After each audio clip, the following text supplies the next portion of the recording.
हम लोग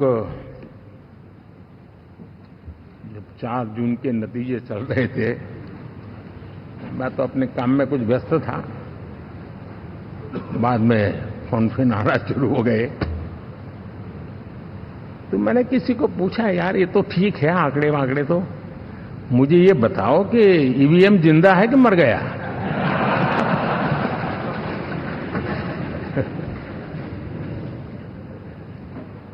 क्योंकि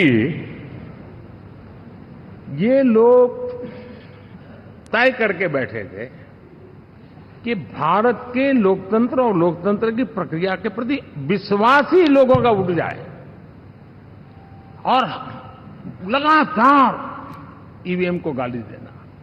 और मुझे तो लगता था कि शायद इस बार वो ईवीएम की अर्थी का जुलूस निकालेंगे, लेकिन 4 जून शाम आते आते उनको ताले लग गए, ईवीएम ने उनको चुप कर दिया।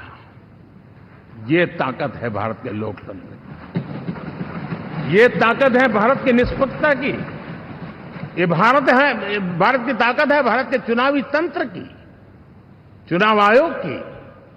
और मैं मानता हूं कि ये आशा करता हूं कि 5 साल तो अब ईवीएम शायद मुझे नहीं सुनाई देगा, लेकिन जब 29 में हम जाएंगे तो फिर से शायद ईवीएम को लेकर के नाचने की शुरुआत करेंगे, क्योंकि इनके सुधरने की संभावना बहुत कम है। आप देखिए, चुनाव के समय मैंने पहली बार देखा, शायद हर तीसरे दिन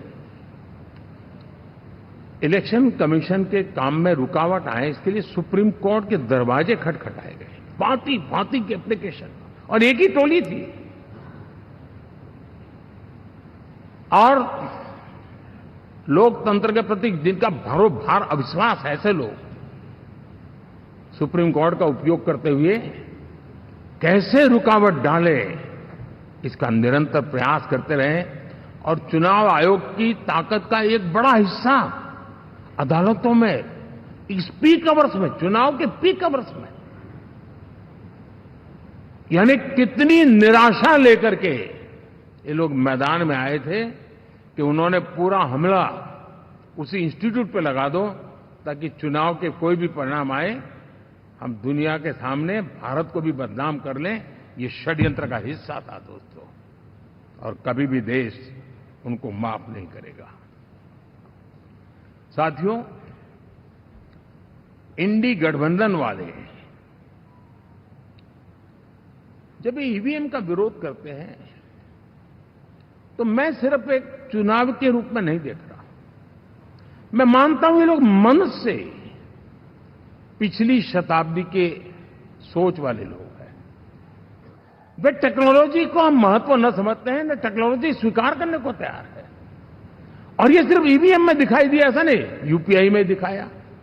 जब हमने कहा कि हिंदुस्तान के लोग डिजिटल ट्रांजैक्शन करेंगे, फिनटेक की दुनिया में आज हिंदुस्तान का नाम हो गया, मानने को तैयार नहीं। आधार आज देश की एक पहचान बना है। मैं तो देख रहा हूं कि मुझे कई देश कहते हैं कि हमें आधार की पद्धति से आगे बढ़ना है, आप कैसे मदद कर सकते हैं। उस आधार को रोकने के लिए सुप्रीम कोर्ट में बार बार जाकर के परेशानियां पैदा की। यानी मूलतः ये प्रगति के विरोधी, आधुनिकता के विरोधी, टेक्नोलॉजी के विरोधी इंडी अलायंस हमने देखा है। साथियों, इस देश के लिए ये भी चिंता का विषय है कि विश्व में भारत के लोकतंत्र की ताकत को कम आंकने का प्रयास, और कितना एक्सट्रीम है। मैं दुनिया में ढोल पीट रहा हूं कि हम मदर ऑफ डेमोक्रेसी है, और ये दुनिया में जाकर के बता रहे नहीं हमारे देश में तो डेमोक्रेसी ऐसा कुछ नहीं, कि वो मोदी बैठ गया है, वो एक चाय बेचने वाला यहां पहुंच कैसे गया, कुछ तो गड़बड़ की होगी। ये जो इनकी मनस्थिति है जी, भारत के नागरिकों को चुनाव प्रक्रिया के प्रति अविश्वास पैदा करने का जो उनका षड्यंत्र है, मैं मानता हूं कि अब दुनिया भी भारत के लोकतंत्र की विविधता, विशालता, व्यापकता, गहनता, इन सबको भी जानने समझने के लिए आकर्षित होगी।